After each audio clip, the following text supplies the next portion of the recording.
Welcome to SportsBeat KC, the Kansas City Star's daily sports podcast. It's Wednesday, March 29th, and I'm Blair Kirchhoff. We're 2 weeks into NFL free agency, and the Chiefs have experienced more losses than gains. Players like JuJu Smith-Schuster and Mecole Hardman, Orlando Brown and Andrew Wylie, Khalen Saunders, Juan Thornhill, they're gone. The Chiefs have signed offensive tackle Jawaan Taylor, defensive lineman Charles Omenihu, and linebacker Drue Tranquill, and there may be more. On today's show, star columnists Sam McDowell and Vahe Gregorian, along with beat writers Herbie Teope and Newell, suggested that what's happening is in line with what the Chiefs figured would happen, and nothing that has occurred changes the idea that the Chiefs will remain a Super Bowl contender. It was a terrific conversation with the Chiefs coverage team, so let's get started. Herbie, we start with you with injuries, but we won't do that today. But I want to start with you with the intersection of Chiefs and Kansas State in the NCAA basketball tournament. I enjoyed the Patrick Mahomes references during the tournament and the way Marquise Newell played. Did you think about that during the Wildcats run? Absolutely. That stud point guard, the starting point guard from K-State.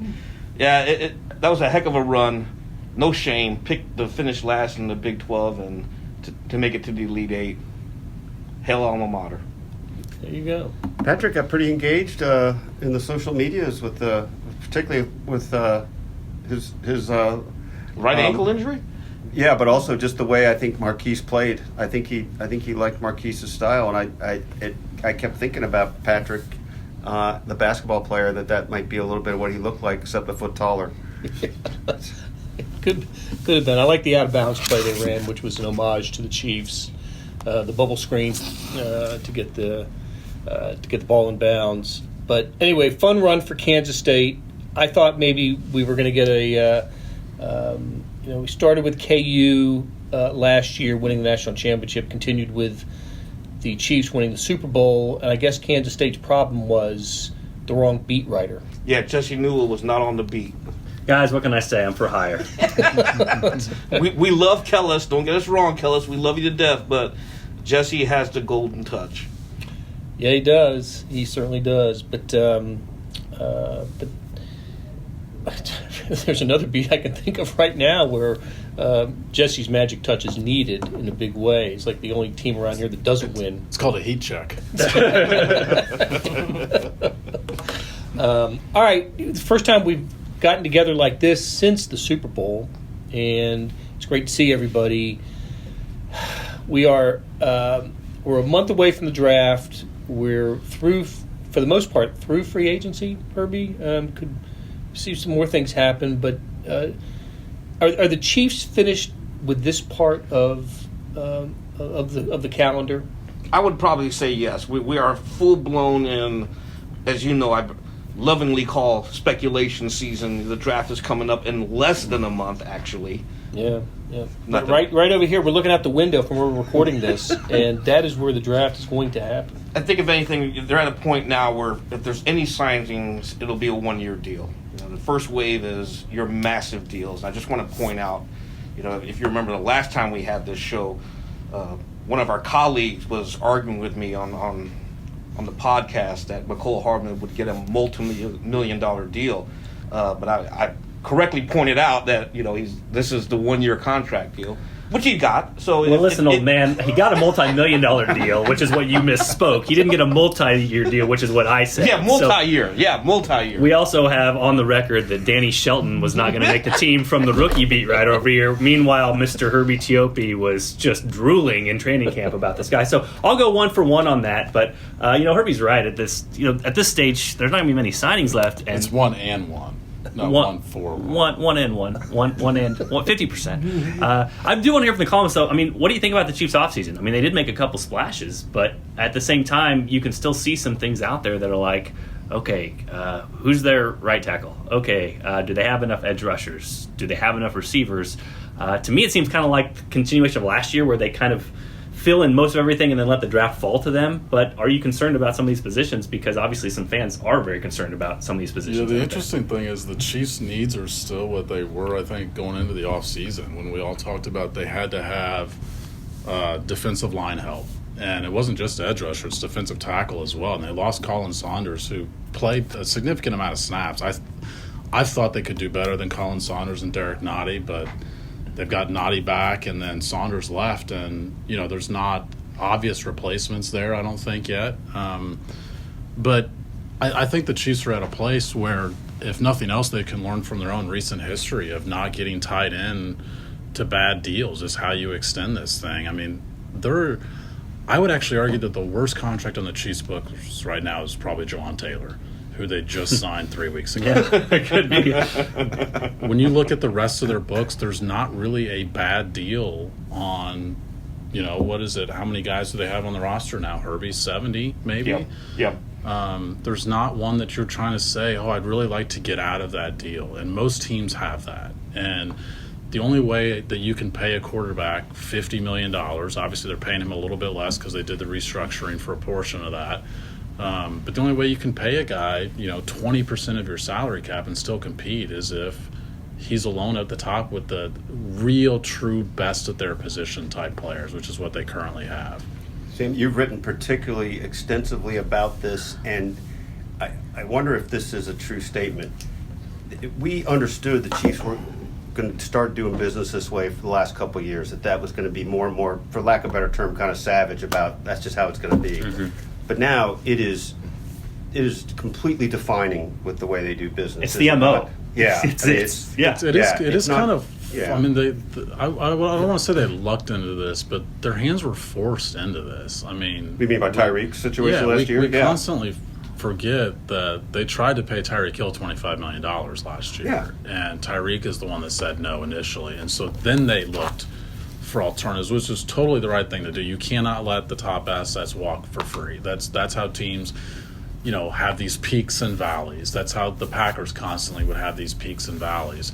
You also can't keep guys around too long. I mean, we've heard Aaron Rodgers with the Jets. He wants to bring Randall Cobb with him. He wants to bring Mercedes Lewis with him. The Chiefs don't have those guys to where it's like, well, you got to pay this guy when he's 32, 33 years old still. They'll move on from guys. And a part of it is, I think, that the quarterback has the understanding of that. But I do applaud the Chiefs for at least learning, even if their hands were forced last year, they are learning their own lesson from how it worked out. Look, that's a great point. They thought that way to some degree before, right? Excuse me, but Tyreek really was the absolute, defining aspect of that. What would be interesting to talk to Brett Veach about at some point would be how much did that even tell him, like, we have to be proactive even on things like that. I mean, that we need to advance whatever advanced metrics on this would be now because of that. Yeah, I mean, there's difference between. I think they were already, in terms of comparison to the previous regime, they're already at the place of let's not pay old guys, let's get younger players, let's get speed. They're already there, but as far as potentially departing with a guy in his prime, that's a different place. Yeah. And that's something we saw this offseason with Orlando Brown. I still think Orlando Brown's a better left tackle than Jawaan Taylor is. It's an experiment. It's a risk at left tackle. They don't have a right tackle. They have a risk at left tackle this next year. Like, that's very real. But the contract that Orlando Brown took with Cincinnati Bengals was not one he was willing to take with the Chiefs because he wanted to see if he could do better in the open market, and the market told him he could not. As much as I hate to compare the Chiefs to the Patriots, because we're always going to talk about the next dynasty, but that's one thing that Belichick and Robert Kraft up there in New England did very well. You get your late 20s, late 30-something-year-old superstars, and they just didn't pay them. They just reloaded through the draft, and then you saw the Chiefs last year start out with 12 draft picks, ended up with 10. This year they're going into the draft again with 10 picks. So you may have lost some talent, but you're going to get some blue chippers here in the draft again. I think that's what he set it up with. That's what the Patriots did. The Patriots always built on the draft. Yeah. Well, I do want to mention this, too. It's like the Chiefs have first world NFL problems, right? I mean, like, I'm listening to, like, the Bears right now, and they have nobody on their defensive line. Like they need 4 new defensive linemen and have none of them yet. So the Chiefs, like, okay, right tackle. We talked at Combine, Herbie, to Brett Veach. Okay, Lucas Niang. He started for them before. Could he be right tackle again? He could be. It's an option there. Receiver. They did pretty well with the guys they had last year. Plus, we got to consider Travis Kelce receiver. They need to add a guy or two. We know that. But, the foundation of what they have, along with Patrick Mahomes, could that work? It could work. Pass rusher. At this time last year, we didn't know who it was going to be. They signed Carlos Dunlap late. They fixed that problem, that sort of thing, and drafted George Karlaftis. So it is interesting because kind of always keeping all avenues open, to me, where they sit at in the draft, it allows them to, whoever falls to them, they've got 3 or 4 positions. You say, hey, not the whole NFL doesn't know the Chiefs have to have a tackle. If the receiver falls, they take the receiver. If a tight end that you think is the next Travis Kelce falls, you take that. So this is kind of maybe what I would say is more the organizational philosophy now, is just to cover everything okay enough now and then leave yourself open to whatever option comes to you. And that could be Odell Beckham Jr. still. That could be other things that pop up. But right now, the Chiefs are in an enviable position that they don't need 4 guys at a position. They aren't just desperate to take somebody. Their options are kind of open because they can sort of fill in these gaps, and these gaps aren't that huge, at least compared to other teams. Hey, this is Blair. There are several ways to access the Star Sports section. Let me tell you about a couple of them. There is Sports Pass. For $12.99 a month, you get unlimited digital access to all of the Star Sports content, including beat writing, columns, features, pretty much everything we write. The deal renews monthly until you tell us to cancel. For $159.99 a year, you get everything the Star has to offer digitally, including sports and the e-edition. Go to kansascity.com and drop down to the bottom of the page where it says Start a Subscription for more information. Your support has never been more important. As always, thanks for reading and listening. I want to go back to the Tyreek Hill trade and what the Chiefs got from that and how that has shaped their philosophy going forward. They already had a lot of draft picks when they traded Tyreek Hill, and then they got, was it 2 more for last year? So that's how they ended up with 12. And, at the time, it went back to 10 for the actual draft, but that's an abundance of picks. And they drafted so well, right? They got 9 of those guys played in the Super Bowl, and I can't remember how 4 started or whatever the number was, however many started. But I think when we look back on these Chiefs, whatever era this is, that transaction, trading Tyreek Hill, getting back in return what they did, parlaying that into the season that they had, to me is a kind of a transformational moment for this organization and does set the standard for what they can do and think about going forward. And as Sam, you mentioned, they have 10 picks this year. That to me is the model of how you need to win in the NFL and play for championships, and not, sadly what the Ravens are going through right now with Lamar Jackson. That has the potential really to screw up their franchise for a long time, even though he's under contract for the Ravens, right? But he doesn't want to be there now. He doesn't want to play there. And what did I saw where Richard Sherman came out and said that Patrick Mahomes screwed it all up by not getting all of his money guaranteed. Yeah. Not Deshaun Watson and the Browns, who guaranteed all of that $280 million or whatever it was. It was somehow Patrick Mahomes' fault because Lamar Jackson needs to get all of his money guaranteed. And his contract is guaranteed 18 months in advance. It's not nothing. And the crazy thing about the Mahomes deal, remember, before the Deshaun Jackson contract, you had also these other quarterbacks who had other deals. So I don't know why in the world Richard Sherman's pointing out Patrick Mahomes. The Browns were just desperate. He's the guy that has been paid but is most visibly underpaid among the guys that have already gotten to that second or third contract stage.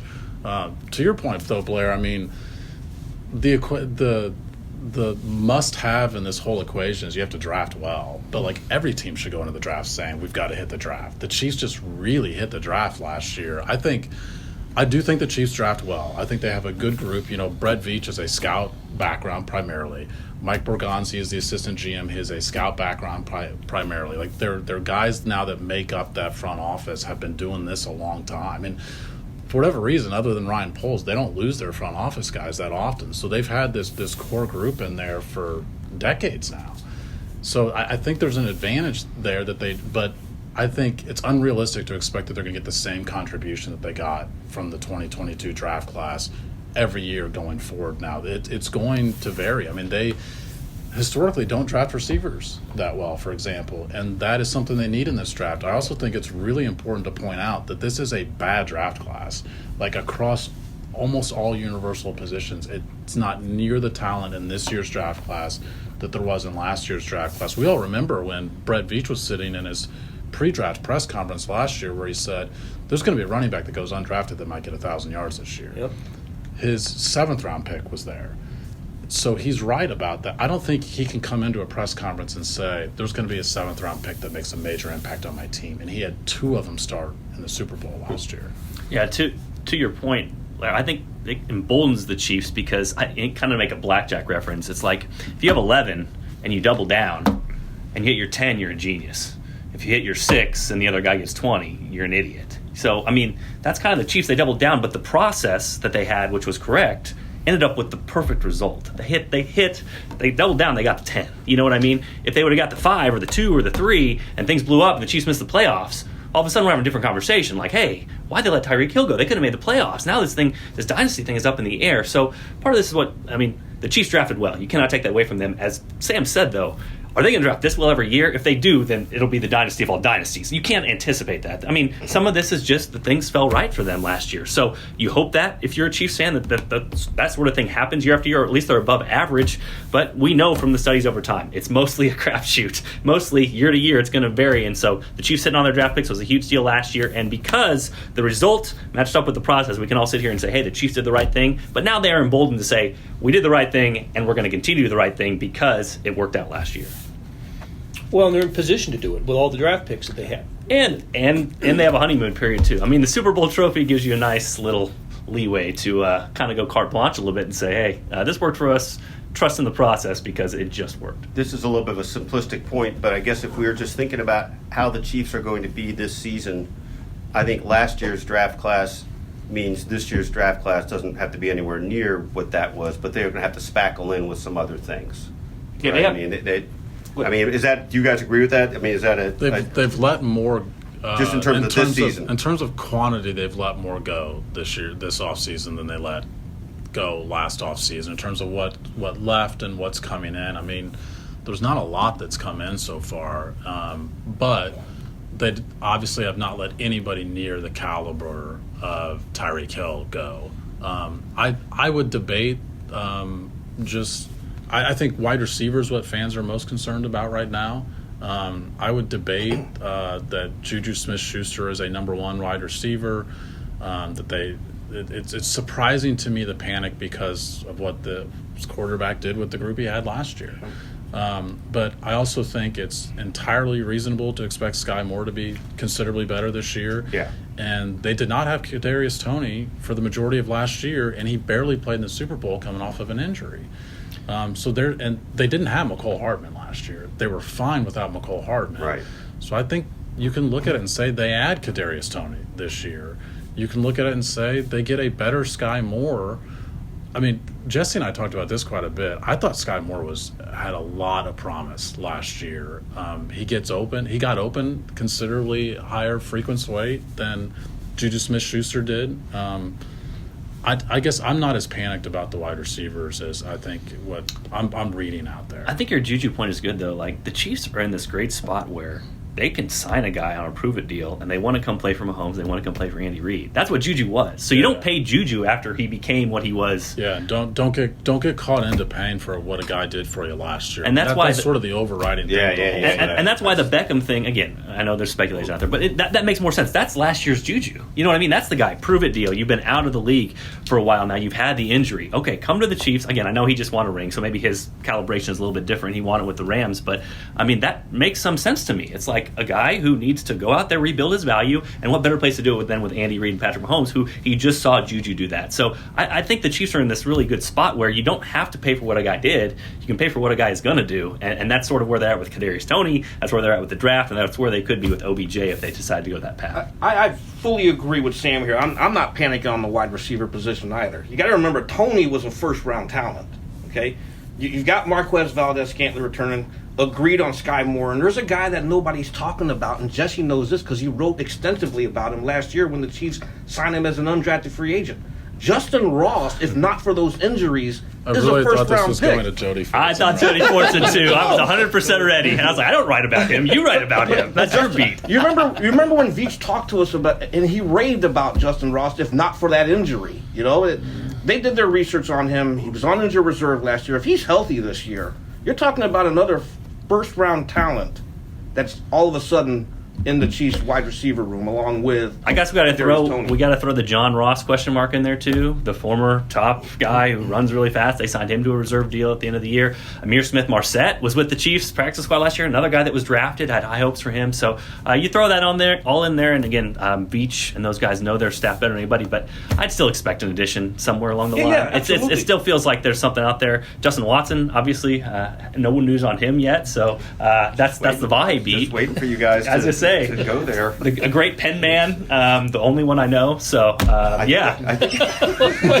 Back it up.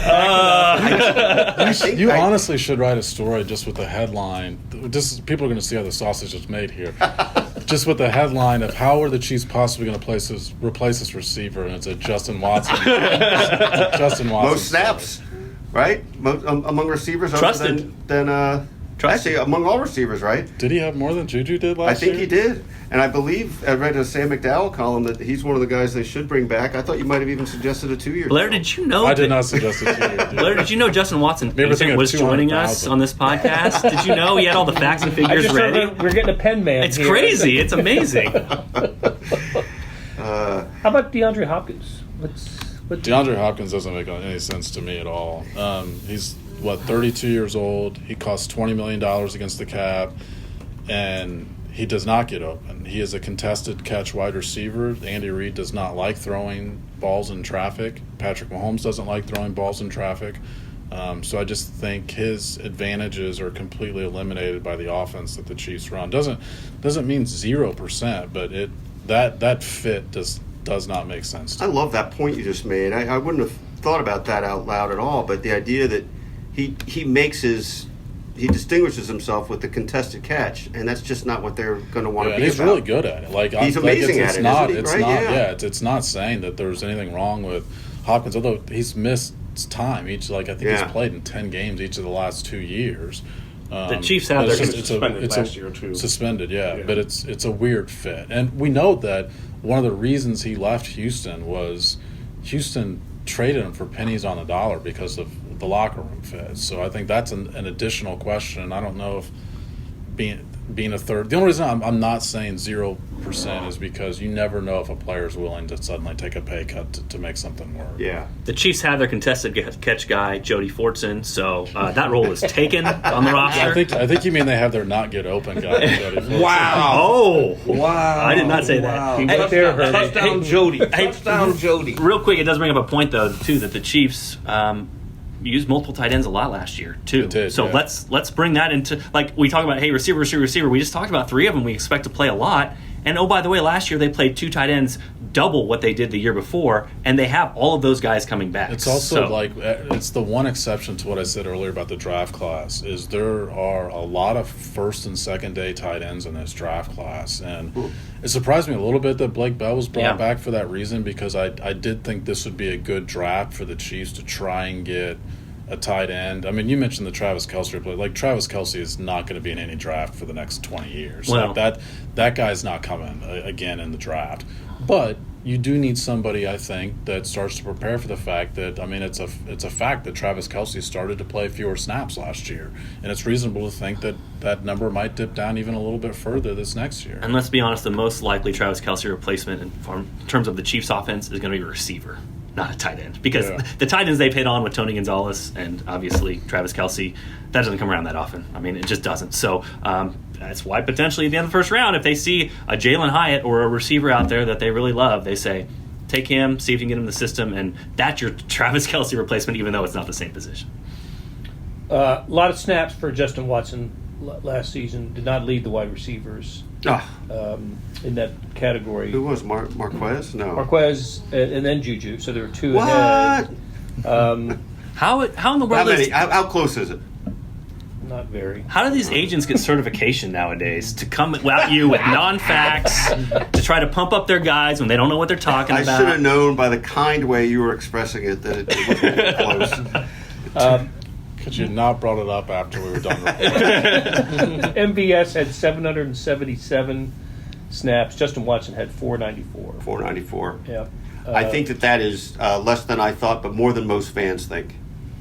Because he didn't have that many catches. And he also didn't. He dropped a lot. You gotta remember also he didn't really start getting involved in But he the runs. offense with all the snaps until like midway through the season when you had JuJu out and then Kadarius Toney was out. That's true. Yeah, and Mecole Hardman went on injured reserve. So that's when This is where he come fit, in. is what you're saying. He was the only guy left. They could take the lid off, and I can tell you this: he had the longest reception of the season. That is true. Yes. Probably had the longest touchdown of the season, too, which was a different play. That was, play. and there was a certain point I was writing or researching it, and it was the Chiefs' longest, like only Patrick Mahomes' touchdown over 20 air yards, I think, was that play to J.C. Jackson. If you guys can think of another one off the top of your head, but he had the deep one in the Raiders game. Raiders game is he what I got was tackled at the thinking of. 2-yard Like, line. like 67 but, yards or something. that is sort of what you were talking about, Sam, is like this offense is so much creating space, getting yards after the catch, and so that's why some of these receivers don't fit as much because Andy Reid and Patrick Mahomes make this thing work. They might not need the same sort of talent as other offenses do. And I wanted to go back also and mention with Sky Moore, I thought, because of the fumbled punts early in the season, I thought it affected him mentally, and I thought it just kept him in a sort of his own personal doghouse for a lot of the season. And that's why, of the Super Bowl touchdowns, I was happiest for him. His first NFL touchdown came in the Super Bowl, and I remember seeing him in the locker room after the game, and he was just beside himself, just as happy as anybody in that locker room because he had contributed. And I just thought, I think he is poised to have a really nice season in year two. Take the punt return away from, which I assume is going to happen. I assume that he will not return punts again, especially if you have Kadarius Toney back there. I don't know if I'd assume, though. I would suspect we'd see Sky Moore return at least a handful of punts next year. We'll see. But the 538 actually, what we all think probably more is a politics site, but does information and data on just how open guys get. And Sky Moore gets open more frequently than any Chiefs receiver does. He creates more separation off of the guy guarding him than any Chiefs receiver.